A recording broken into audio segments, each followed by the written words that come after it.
Hello बच्चों, let's see the question. The question says let P be a odd prime number and TP be the following set of two cross two matrices. TP is equals to matrix A whose elements are A, B, C, A. A, B, C belong to 0, 1, 2 to so on P minus 1. The number of A in TP is such that A is either symmetric or skew symmetric or both, and determinant A divisible by P is option A, P minus 1 complete square, option B, 2 into P minus 1, option C, P minus 1 complete square plus 1, option D, 2P minus 1. तो हमारे पास P एक और prime number given है, TP हमारा equal है matrix A के जिसके elements हमारे पास हैं A, B, C, A, B, C हमारे बिलोंग कर रहे हैं 0, 1, 2 up to so on P minus 1 को। हमको ये बताना number of A in TP such that A तो या तो हमारे पास सिमेट्रिक होगा, सिमेट्रिक होगा, बोथ होगा, और हमारे पास क्या होगा डिटर्मिनेंट जो ए है हमारा क्या होगा डिविजिबल होगा पी से। हमारे पास चार ऑप्शन दिए, हमने बताना हमारा कौन सा ऑप्शन करेक्ट है।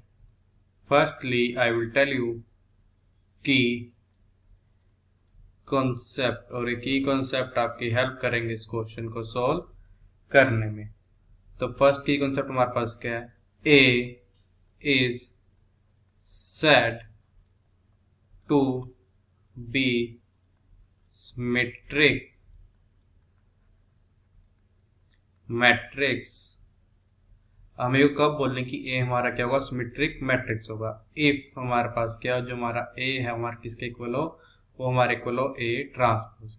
सेकंड की कॉन्सेप्ट हमारे पास क्या है, A is said to be skew symmetric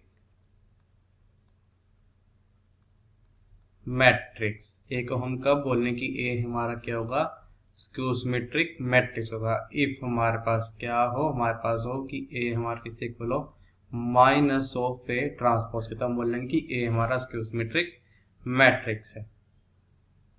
अब हम अपना केस फर्स्ट लेंगे। केस फर्स्ट हमारे पास क्या है, जब हमारे पास क्या ए क्या हमारा सिमेट्रिक मैट्रिक्स हो, ए इज सिमेट्रिक मैट्रिक्स। अगर ए हमारा क्या सिमेट्रिक मैट्रिक्स है, इसका मतलब हमारे पास क्या है ए हमारा किसके इक्वल होगा ए ट्रांसपोज के। दिस इंप्लाइज क्या इंप्लाई कर जाए कि हमारे पास जो हमारी मैट्रिक्स ए थी इसके एलिमेंट हमारे पास थे ए, बी, सी, ए, ये हमारी इक्वल थी उसके ट्रांसपोज के। तो ए का ट्रांस हमारे पास क्या आएगा ए, सी, बी, ए। अब दो मैट्रिक्स इक्वल है तो इनके क्या होंगे, इनके कॉरस्पॉन्डिंग एलिमेंट्स भी इक्वल होंगे। इसका मतलब हमारे पास क्या दिस इंप्लाइज क्या आ जाएगा, बी हमारा किसके इक्वल आ जाएगा, बी हमारे इक्वल आ जाएगा सी के। इसका मतलब क्या दिस इंप्लाइज दैट हमारे पास जो हमारी मैट्रिक्स ए थी हमारी इक्वल हो जाएगी, इसके एलिमेंट्स हमारे पास आ जाएंगे A, B, B, A. Determinant of A वो हमारे से आ जाएगा, वो हमारे को आ जाएगा A square minus B square. This is equal to हमारे इक्वल हो जाएगा, ये हमारे इक्वल हो जाएगा A minus B into A plus B के। एज हमारे पास क्या गिवन है, जो हमारा डिटर्मिनेंट ऑफ ए है वो क्या डिविजिबल बाय है पी के, इज डिविजिबल बाय पी, और यहाँ पे पी के हमारा एक प्राइम नंबर है। डिटर्मिनेंट हमारे किससे इक्वल है ए minus B into A plus B, और ये किससे डिविजन हो रहा है पी से। इसका मतलब हमारे पास क्या या तो हमारा A minus B divisible by P होगा, या हमारा क्या होगा A plus B divisible by P होगा। This implies us that either A minus B और A plus B is divisible by p। इसका मतलब हमारे पास क्या है, if a minus b is divisible by p, अगर हमारा a माइनस बी का डिविजिबल है p से। अब देखो a कोमा बी था जो हमारा किसको बिलोंग कर रहा था, वो हमारा बिलोंग कर रहा था 0,1,2 up to so on p-1।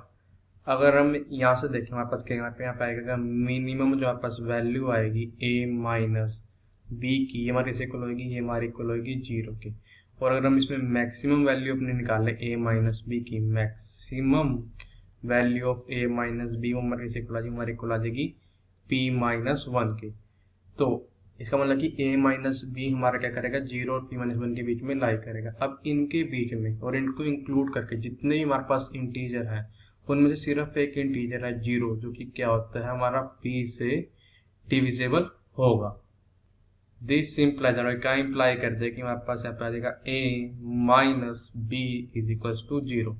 इसका मतलब का दिस इम्प्लाइज दैट a हमारा किससे इक्वल हो जाएगा b के। देखो इनमें हमारे पास क्या क्या चॉइसेस आ सकती हैं।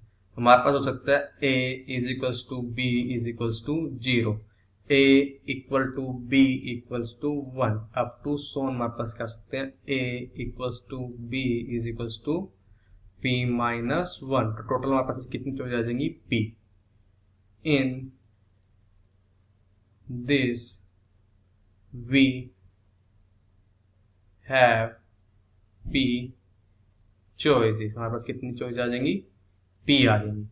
अब हम कौन सा केस लेंगे जब हमारे पास होगा a प्लस बी का होगा डिविजिबल बाय होगा p से। If a plus b is divisible by p। अब देखो हमारे पास a कोमा b जो है हमारा किसको बिलोंग कर रहा है, वो हमारा बिलोंग कर रहा है 0,1,2 up to so on p-1।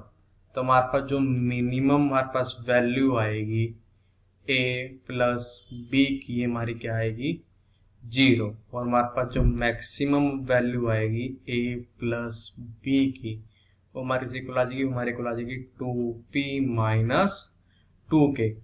अब 0 से लेके 2p-2 तक जितने भी इंटीजर आते हैं उनमें से वो इंटीजर जो क्या होता है p से डिविजिबल होते हैं हमारे पास क्या होते हैं, हमारे पास या तो 0 होगा या हमारे पास क्या होगा वो p होगा। इसके अलावा कोई भी इंटीजर नहीं है जो कि क्या होगा डिविजिबल बाय p होगा। इसका मतलब क्या है this implies that a plus b या तो हमारे किसके इक्वल होगा 0 के, और हमारे पास क्या होगा a प्लस b हमारा किसके इक्वल हो जाएगा p के। अगर देखो हमारे पास a प्लस बी किसके इक्वल है 0 के, इसका मतलब क्या है देखो हमारे पास a और b दोनों के मिनिमम वैल्यू कितनी है 0। इसका मतलब आ जाएगा a is equal to b is equal to 0, और ये वाली चीज हम ऑलरेडी काउंट कर चुके हैं। If a plus B is equal to p। अब देखो हमने वाला केस तो ले लिया जब a प्लस बी हमारा किसके इक्वल था 0 के। अब वो वाला केस चेक करें जब हमारे पास क्या है a प्लस बी हमारा किसके इक्वल है p के। तब देखो यहाँ पे हमारे पास जो a है वो 0 इक्वल तो हो नहीं सकता, ना हमारा b 0 इक्वल हो सकता है, बिकॉज अगर इन दोनों में से एक भी 0 हो गया तब हमारे पास a प्लस b कभी भी p के इक्वल नहीं होगा। तो यहाँ पे हमारे पास केस क्या बनेंगे, हमारे पास a जब इक्वल होगा 1 के, b हमारा किसके इक्वल हो जाएगा p-1 के। जब a हमारा किसके इक्वल होगा 2 के, तब b हमारा किसके इक्वल हो जाएगा p-2 के। अप टू सो ऑन जब a हमारा किसके इक्वल होगा, जब a हमारे इक्वल होगा p-1 के, तब b हमारा किसके इक्वल हो जाएगा 1 के। तो इसमें हमारे पास कितनी चॉइस आ जाएगी, हमारे पास आ गई p-1 चॉइसेस।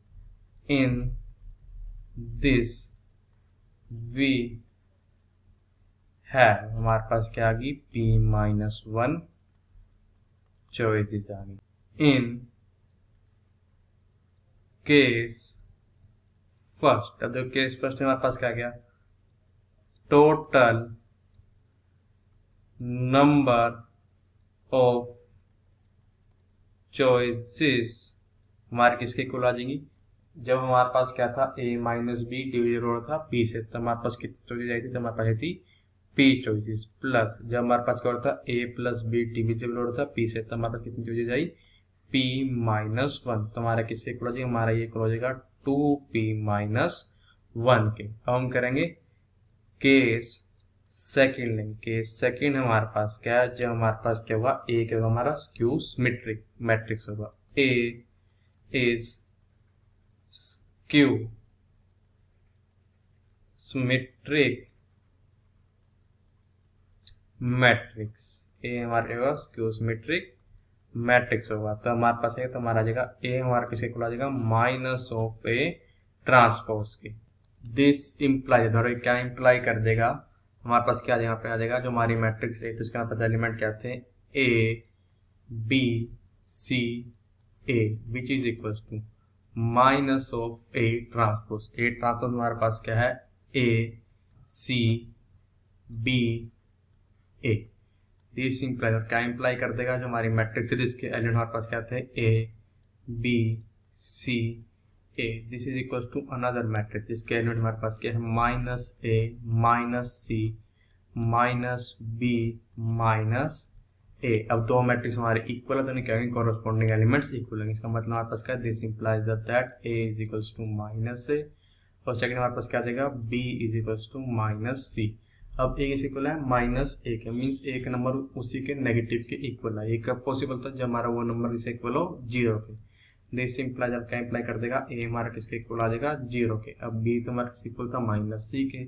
इसका मतलब कि हमारी जो मैट्रिक्स ए है वो हमारे इक्वल हो जाएगी मैट्रिक्स ए हमारी इक्वल हो जाएगी जीरो माइनस सी सी जीरो के। अब देखो डिटर्मिनेंट ऑफ ए हमारे आ जाएगा डिटर्मिनेंट ऑफ ए हमारे पास यहाँ पे आ जाएगा zero minus of minus C का square which is equal to C का स्केयर। तो डिटर्मिनेंट हमारे पास क्या आ गया सी का स्केयर आ गया as determinant A which is equal to C square is divisible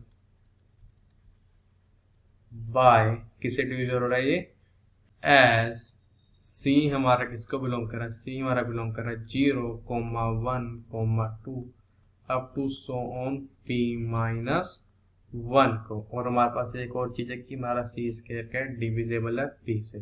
तो जीरो को छोड़कर हम किसी भी नंबर का स्केयर करेंगे वो हमारा डिविजेबल नहीं होगा पी से।